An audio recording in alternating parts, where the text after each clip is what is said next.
Hey everybody, how's it going? Today I'd like to discuss a right to repair topic in the automotive industry that is hot on the ballot in Massachusetts right now. This is the Right to Repair Law Vehicle Data Access Requirement Initiative of 2020. Currently, it says, the 2013 Right to Repair Law exempts telematic systems from wireless accessibility by vehicle owners and independent repair facilities. Now, you don't really need that right now because you have access via the onboard diagnostics port.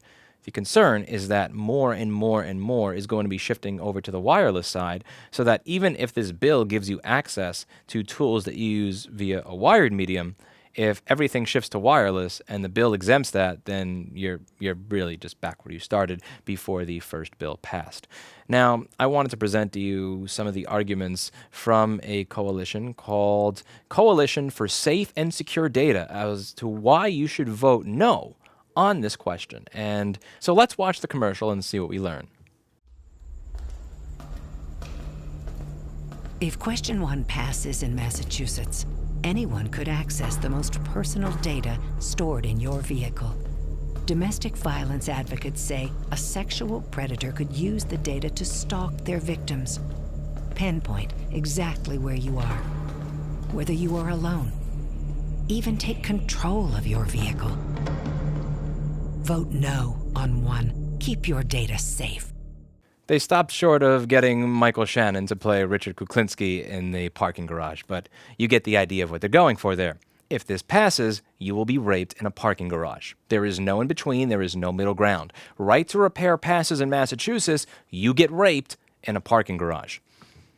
Now, it says when this same issue emerged in California in 2014, it was strongly opposed by domestic violence advocacy groups out of concerns related to stalking and abuse. For example, if a woman was fleeing an abusive partner and her partner owned the car, he would be able to track her location and potentially even disable the vehicle. That's terrible, right? No, because that's already available. If I was an abusive husband, what I would do if I was afraid of my wife trying to leave is I would get the OnStar app on my phone. That would allow me to see where the car is, stop the engine, and even lock the doors if I so wanted to do so, all for a very low monthly fee. You don't need any of what is being advocated for in this legislation to do any of what they say we fear.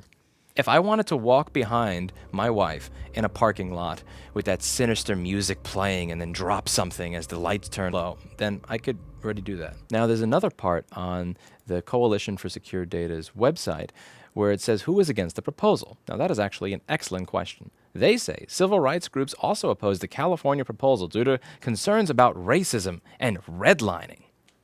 You will have to excuse me if I don't take this argument with mostly fear-mongering and buzzwords seriously, given my prior experience testifying against lobbyists in Massachusetts who are against repair. You can listen to them grasp at straws the moment they're asked to not read off of their script here. Proprietary, legal ramifications, dangers, security, there are dangers, privacy. I think this bill, They're not exactly bringing their most talented. Who is against the proposal and who is for it? So let's check it out over here. It looks like the same old pattern. The people who support it are the Right to Repair Coalition, people who want you to fix devices, Auto Care Association, representing people that do repairs, Coalition of Automotive Repair, people that want to fix things. Who are the opposition? The Alliance of Automobile Manufacturers, the people who will get paid more if you buy a new one or have it fixed at a dealer, and the Association of Global Automakers, the people who will make more money if you buy a new one or have it fixed at the dealer. That's an excellent question that they asked. Who supports it? Independent mechanics, tire shops, Alan Sachs of Dorchester Tire Service, Barry Steinberg of Direct Tire.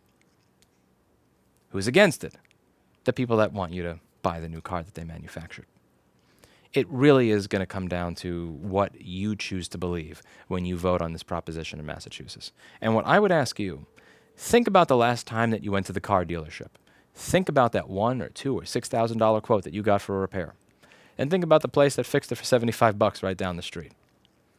Who do you trust? Do you believe that your car manufacturer, in their heart and soul, genuinely cares about domestic violence? Or are they fear-mongering and fucking with you to try to get you to vote no on something that would actually benefit the end consumer? That's it for today. And as always, I hope you learned something.